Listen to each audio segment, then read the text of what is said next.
Nós estamos aprendendo sobre as feridas de Jesus. Primeira ferida dele foi na alma. Segunda ferida pela traição. Vimos aqui na mensagem anterior que Judas, o amigo em quem Jesus tanto confiava, levantou contra ele o seu calcanhar, traindo-o de maneira terrivelmente feia e nojenta. Vamos aprender hoje que a traição, ela traz em si a maldição, a condenação e a destruição. É o que aconteceu, lamentavelmente, com Judas. Quero conduzir você a um texto de Mateus capítulo 27. Vamos lá. Mateus capítulo 27, versículos 3 a 5. A Bíblia Sagrada diz assim: Então Judas, o que o traíra, vendo que fora condenado, trouxe arrependido as 30 moedas de prata aos principais dos sacerdotes e aos anciãos, dizendo: Pequei, traindo o sangue inocente. Eles, porém, disseram, ou responderam dizendo: Que nos importa? Isso é contigo. Portanto, Judas estava dando um passo erradíssimo na sua vida. A Bíblia diz que ele, depois que sentiu que traiu o Filho de Deus, ele fez o quê? Voltou arrependido. Não confundam esse arrependimento com o arrependimento de Mateus capítulo 3. A Bíblia diz que o arrependimento de Mateus capítulo 3 muda o pensamento, o sentimento e o propósito, conserta os caminhos, confessa diante de Deus o pecado e produz um fruto digno deste arrependimento. Judas não fez isto. Ele primeiramente procurou a quem? Ele procurou os homens para confessar o seu pecado. Primeiro passo errado na nossa vida quando nós confessamos diante de um homem. Me lembro quando criança, levado pela minha mãe a confessar meus pecados diante de um homem, de um sacerdote, e ali eu abria o lex dizendo que eu era bom demais. Menti todo o tempo da confissão e neguei todos os pecados que ele perguntou se por acaso eu praticava. Disse não, não e não. Saí dali como se tivesse sido perdoado nas palavras daquele homem, porém a minha consciência continuava dolorida, ferida, porque, primeiramente, procurei a pessoa errada. Segundo, eu menti. Terceiro, justificado por alguém que não justifica ninguém. A Bíblia diz que não há justificação de pecado sem derramamento de sangue. Judas estava errado, ele tomou o caminho errado, tomou a decisão errada, confessou aos homens, saiu de diante dos homens condenado. Portanto, não era arrependimento que Judas passava naquele momento. Mas eu quero conduzir o querido irmão para o Salmo 109, o que estava predito aqui para Judas, quer dizer, para todos aqueles que praticam o pecado da traição. Percebe que Mateus 27, Judas saindo dali, ele foi enforcar-se, ele foi destruir-se.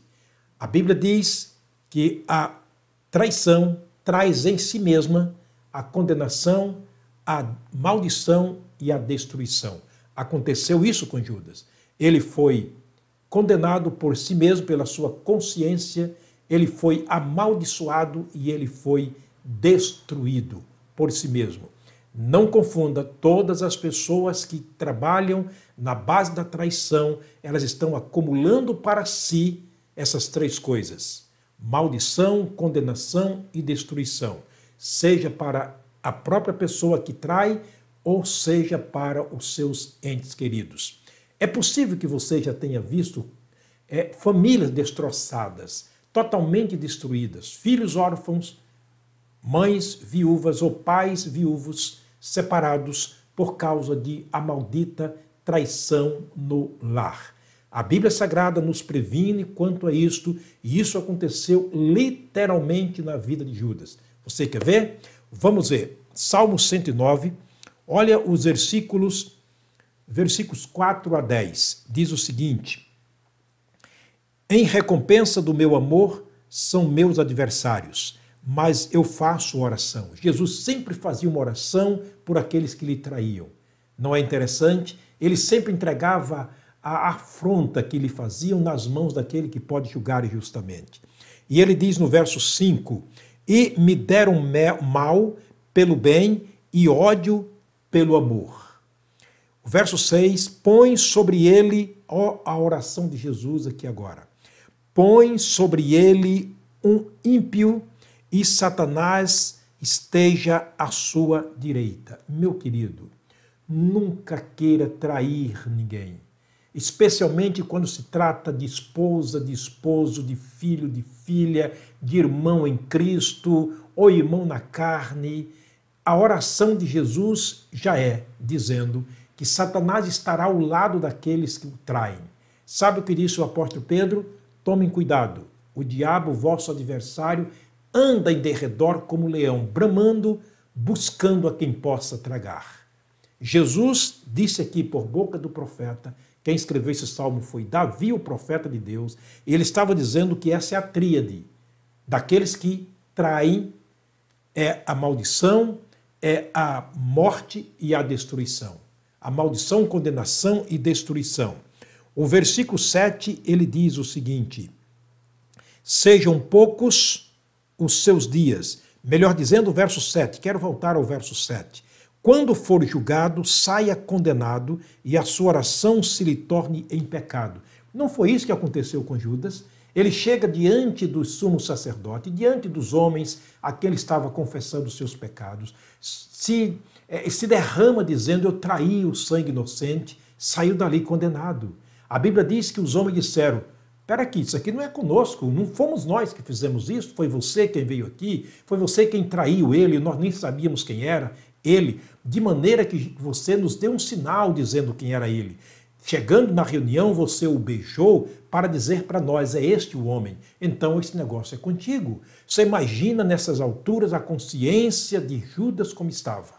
Você imagina a consciência ferida de Judas nesse momento. Ele estava louco naquele momento. Portanto, a Bíblia diz que ele não estava arrependido, ele estava sentindo remorso do seu erro cometido contra Deus. Aqui a Bíblia diz que quando orasse, quando o traidor ora, ele vai sair dali mais condenado do que antes. Foi o que aconteceu com Judas, de maneira que ele saiu diretamente para a destruição. Versículo 8, ele diz, sejam poucos os seus dias e outro tome o seu ofício. Veja que Judas, no capítulo 7 de Atos, ele é substituído por Matias. Ele foi para o seu próprio lugar, quer dizer, para o inferno, e aí outra pessoa, um outro discípulo de Jesus tomou o seu ofício. Viveu muito pouco, viveu mal e terminou a sua vida na destruição, deixando o lugar do apostolado para outra pessoa. A Bíblia diz, filhos, amem vossos pais, porque isto resulta para você em muitos dias de vida e dias bons. Esse é o primeiro mandamento de Deus com promessa. Marido, ame a sua esposa como a si mesmo. Esposa, ame ao seu marido como ama a si mesmo. Portanto, ame os seus irmãos como a si mesmo. Ame os seus amigos como a si mesmo. Não traia. A traição traz em si a destruição, a maldição e o inferno, com certeza absoluta. Vejamos o versículo 9. Sejam órfãos teus filhos e viúva sua mulher. Realmente esse é o caminho para quem trai. É geralmente deixar uma esposa viúva, é deixar filhos órfãos, necessitados, vivendo uma vida miserável e solitária. Foi o que aconteceu com Judas, pode acontecer com qualquer pessoa que pratique o pecado da traição. O versículo 10 ele diz, sejam vagabundos e pedintes os seus filhos e busquem pão fora dos seus lugares desolados. A destruição é total, rápida, terrível e irreversível. Portanto, é bom que estejamos alertados quanto a esse pecado de traição. Olha o versículo 16, 17 e 18, que o salmista vai dizer. Porquanto não se lembrou de fazer misericórdia, antes perseguiu ao homem aflito e ao necessitado, para que pudesse até matar o quebrantado de espírito. Quero chamar a atenção, mais uma vez, para o irmão e amigo não confundir, que aqui é uma predestinação para Judas. A Bíblia diz que aqui envolve o querer, a vontade, o livre-arbítrio. Ele diz o seguinte, porquanto não se lembrou de fazer misericórdia. Ele não quis fazer misericórdia a Jesus naquele momento.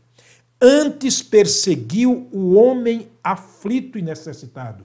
Ele perseguiu todos os dias que ele esteve com Jesus, não era por amar Jesus. Ele estava praticando a perseguição, estudando os passos de Jesus. Ele estava estudando a rotatória de Jesus. Ele queria saber onde Jesus estava, o que estava fazendo, e ao mesmo tempo ele estava informando para os seus inimigos. Não é assim que o mundo age? Faz uma agenda dos passos de uma pessoa, calcula a hora da saída, a hora da chegada, o que ele faz, para onde foi, o que está fazendo e trabalha como informante para os seus inimigos. A Bíblia diz que esse homem está acumulando para si maldição. Está acumulando para si uma tragédia sem dimensão. Ele está trazendo para si a destruição de si mesmo e da sua família. Não é bom que se faça isto. A Bíblia diz com muita clareza que ele não quis dispensar misericórdia, pelo contrário, ódio. Ele perseguiu o aflito, o necessitado. Se lembra quando Jesus estava no Getsemane orando, derramando gotas de sangue, ele estava sentindo aquele momento na vida de Judas contra ele. Aí o versículo 17 vai nos dizer o seguinte: visto que amou a maldição, mais uma prova que não era predestinação. Ele amou a maldição. Você e eu temos liberdade de amar ou amarmos o que quisermos na vida. Sim, temos liberdade de amar o que quisermos na vida. Judas amou a maldição. Ele disse, ela lhe sobrevenha. Se amamos a maldição, ela vem. Se amamos o mal, ela vem. Se amamos o bem, ele vem. Está escrito no livro de Gálatas, na Epístola de Paulo aos Gálatas, capítulo 6. Não erreis, Deus não se deixa escarnecer, porque aquilo que o homem semear, isso ele vai ceifar. Quem ceifa no Espírito, do Espírito vai ceifar a vida eterna. Mas quem ceifa na carne vai colher maldição e destruição. Foi o caso de Judas. E assim como não desejou a bênção, ela se afastou dele. Assim como Judas, durante 3 anos e meio, não quis a bênção de Jesus, é claro que a bênção afastou-se dele. Esta é uma questão séria e uma questão para se pensar. Quem ou a quem você está amando? Quais são os seus passos, os seus pensamentos, os seus desejos? A quem mais você está amando? Daquele a quem eu me apresento como servo para servir, eu sou servo desse mesmo. Romanos, capítulo 7. Versículo 18 termina dizendo o seguinte: assim como se vestiu de maldição, ele se vestiu da maldição como a gente veste-se de uma roupa. Ele amou a maldição. Como sua roupa, assim perante ela, ou seja, penetre ela nas suas entranhas, como água, e em seu coração como azeite. Quando a Bíblia diz que este homem derramou as suas entranhas, é que ele havia acumulado para si a maldição, como se veste uma roupa, e diz a Bíblia que a maldição entrou nas suas entranhas, e é claro que só podia explodir, só podia estourar, porque ele estava cheio de maldição, cheio de traição, e a traição trouxe para ele a condenação, a maldição e, por fim, a destruição, porque a Bíblia diz no capítulo, lemos de Mateus, capítulo 27, ou seja, no capítulo 27 de Mateus, versículo 5, que após ele confessar e não receber perdão dos homens, ele saiu e foi enforcar-se. A Bíblia diz que ele derramou as suas entranhas. Meu querido amigo, lembre-se, o pecado, muito embora ele sendo pessoal, ele tem uma ação coletiva.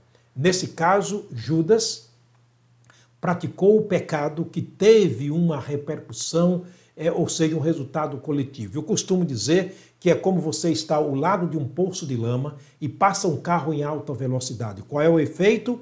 Você já sabe. Então, o pecado é assim. Adão pecou, mas nós pecamos também, porque o pecado de Adão teve um alcance colateral muito grande, um alcance de poder muito grande, levando toda a raça humana a pecar contra Deus. A Bíblia diz em 1 Coríntios que em Adão todos morrem. Romanos capítulo 5, todos pecaram e Como Adão pecou, todos nós pecamos, mesmo aqueles que não pecaram à semelhança de Adão, porque todos vínhamos da descendência, somos da descendência de Adão. Portanto, meu querido irmão em Cristo, meu querido amigo, fuja do pecado de traição.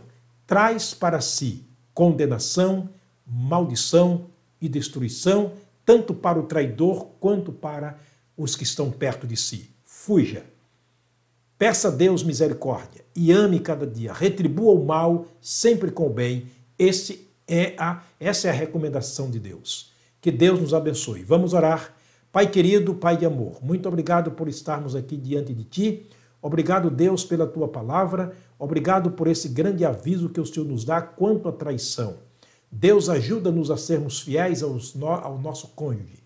Ajuda-nos, ó Deus, a sermos fiéis aos nossos filhos, aos nossos amigos. Ajuda, ó Deus, as esposas a serem fiéis aos seus esposos, a sermos fiéis, ó Deus, aos nossos entes queridos e que jamais venhamos cometer o pecado da traição, mesmo que seja contra um inimigo. Deus, tem misericórdia de nós e ajuda-nos. Esta é minha oração no nome de Jesus. Amém. O Senhor te abençoe e te guarde longe da maldição.